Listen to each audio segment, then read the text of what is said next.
Hello class. Today we will discuss about conserving of land resources.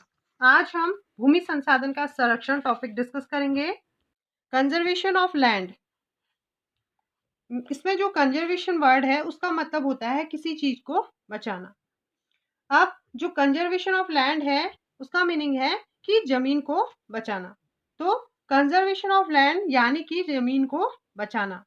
अब देखिए population बढ़ रही है और पॉपुलेशन के बढ़ने से लोगों की डिमांड भी बढ़ रही है और लैंड का यूज भी बढ़ता जा रहा है. आपने देखा होगा कि जो भूमि है उसका हम बहुत तरीके से यूज कर रहे हैं और लैंड यूज बढ़ने से जंगलों का एरिया कम होता जा रहा है. जो जंगल हैं वो भी कम होते जा रहे हैं और खेती करने योग्य भूमि भी कम होती जा रही है.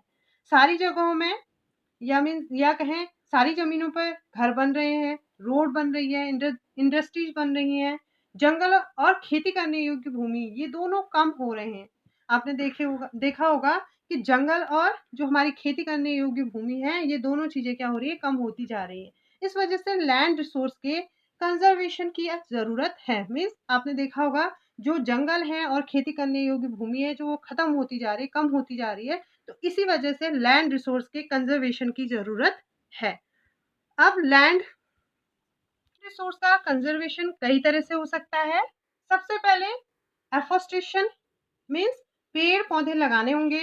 अगर हमें लैंड जो हमारा रिसोर्स है उसका कंजर्वेशन करना है तो हमें सबसे पहले क्या करने होंगे, पेड़ पौधे लगाने होंगे. जिससे कि क्या होगा, जंगल फिर से बनेंगे और खेती करने योग्य भूमि भी बनेगी. अब उसके बाद है हमें क्या करना होगा, ऐसी जमीन जिससे पेड़ पौधे हटा दिए गए उनमें फिर से पेड़ पौधे लगाने होंगे. पहला तो हमें पेड़ पौधे तो लगाने ही होंगे.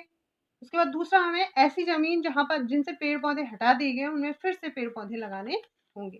तीसरा है जमीन को उपजाऊ करने के लिए जो रासायनिक कीटनाशक और उर्वरकों का इस्तेमाल किया जाता है उनका उपयोग भी हमें हिसाब से करना होगा या फिर उनका उपयोग हिसाब से किया जाना चाहिए और उनका उपयोग सही समय से होना चाहिए. ये नहीं कि बहुत अधिक मात्रा में आपने डाल दिया और कभी आपने डाला ही नहीं. मीन्स जो हम उसका उपयोग करेंगे वो हिसाब से होना चाहिए, उनका उपयोग सही समय से होना चाहिए. ये सब वे तरीके हैं जिनसे हम अपने लैंड रिसोर्स को बचा सकते हैं. मीन्स इन सारे तरीकों का अगर हम इस्तेमाल करेंगे तो हम अपने लैंड रिसोर्सेज को बचा सकते हैं. इस पिक्चर को देखकर आप अनुमान लगा सकते हैं कि भूमि उपयोग में समय के अनुसार कितना परिवर्तन हुआ. जैसे कि आप पहली पिक्चर में देखेंगे कि उसमें दिखाई दे रहा है कि आपकी जो खेती करने योग्य भूमि है और जो जंगल है वो बहुत अधिक है.